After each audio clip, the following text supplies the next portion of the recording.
was in a yoga class the other day and I really wanted to share with you guys my experience. This was yesterday, actually. It was a teacher that I had gone to before, hey Jen Hall, and I knew I wasn't gonna probably love the class, but I really wanted to get my practice in, so I went. And right away it was like, do sun salutation A, jump back, do chaturanga, chair twist. Like we hadn't even warmed up and we were already doing chair twist. And he was just really assuming that everyone in the class knew how to like jump back into chaturanga and jump back. The assumption that you should be able to do all these advanced hard poses is really, really nuts. I don't like to get angry, but it really makes me angry when, first of all, teachers give no alignment cues in class. This class had no alignment cues whatsoever. It was just like, do warrior 2, do warrior 1. And it was way too fast.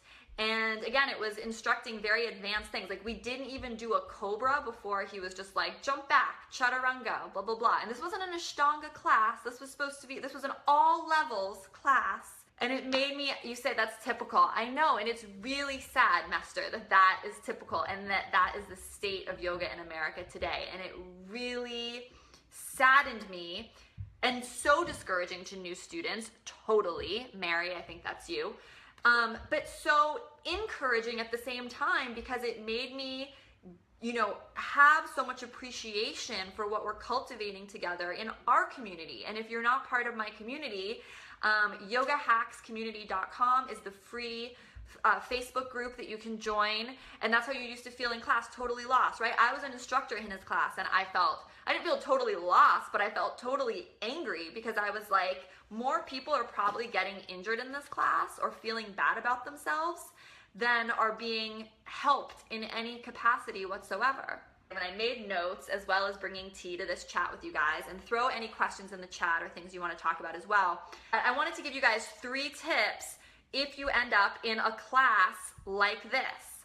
Number 1, cultivate gratitude, okay? I was in this class, I was getting angry, but I was like, you know what? This is my time to practice. I very rarely get to make it to a 90-minute yoga class, and even though I think the teacher is completely endangering people right now, I'm going to cultivate gratitude for the fact that I'm in this class, that I made it to my mat. I'm so grateful I'm here and I made it and I created this time and space for myself.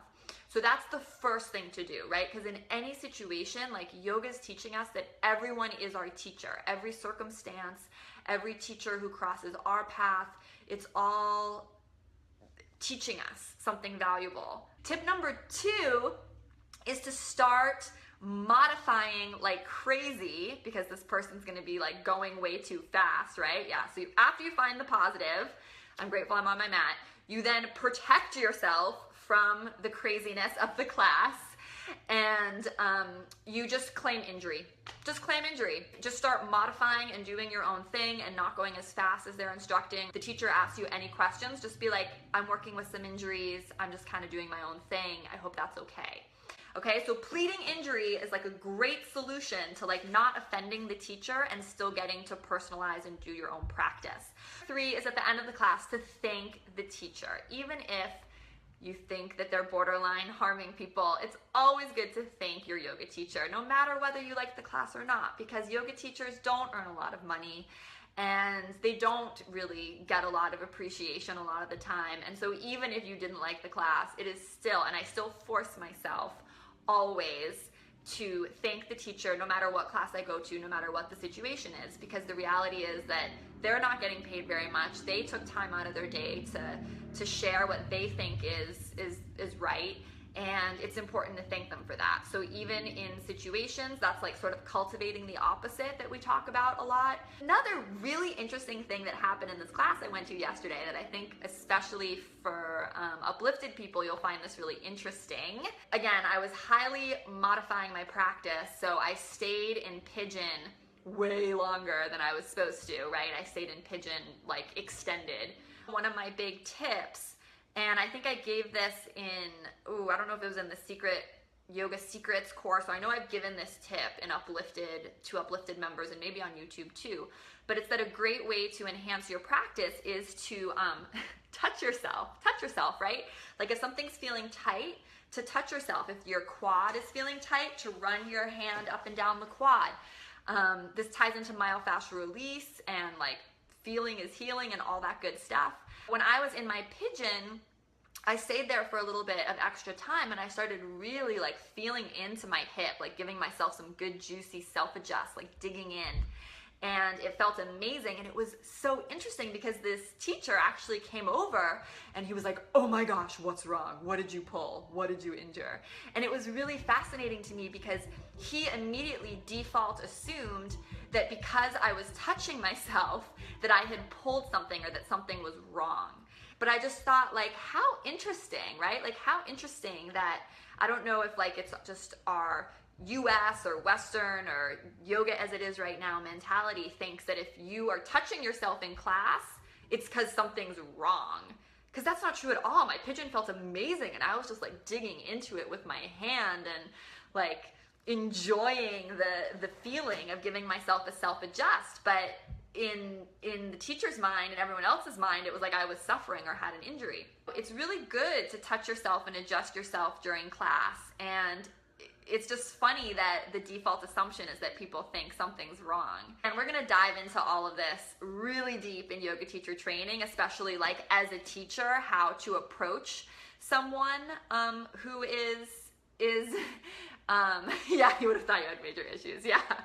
How to approach someone, because his approach of like, are you okay, sort of like freaked me out. And then I was like, oh, I better get out of my pigeon and do something else. So like, even if you think a student maybe something is wrong, the way you approach them might be different, might be, you know, A, do you need to approach them at all? B, you know, sort of what is the right approach? These are all things that we'll dive really deep into in yoga teacher training, which is coming up as well. The early bird for that ends October 1st. I've been ranting away. Let me know any questions you have, any tips you have for when you've been in a yoga class and really not vibed with the teacher, sort of how have you handled it. And I hope you guys liked my 3 tips, which again were gratitude, modifying heavily, pretending you're injured, saying you're injured if necessary, and 3, forcing yourself to cultivate the opposite and thank the teacher no matter what. Thanks for hanging out. Thanks for having my tea with me. And if you've been part of the community for a while and you want to take your practice deeper on with the most amazing people and get personalized feedback from me, check out Uplifted, brettlarkin.com/uplifted. I think it's the most special thing happening with yoga right now on the internet. That's just my personal opinion.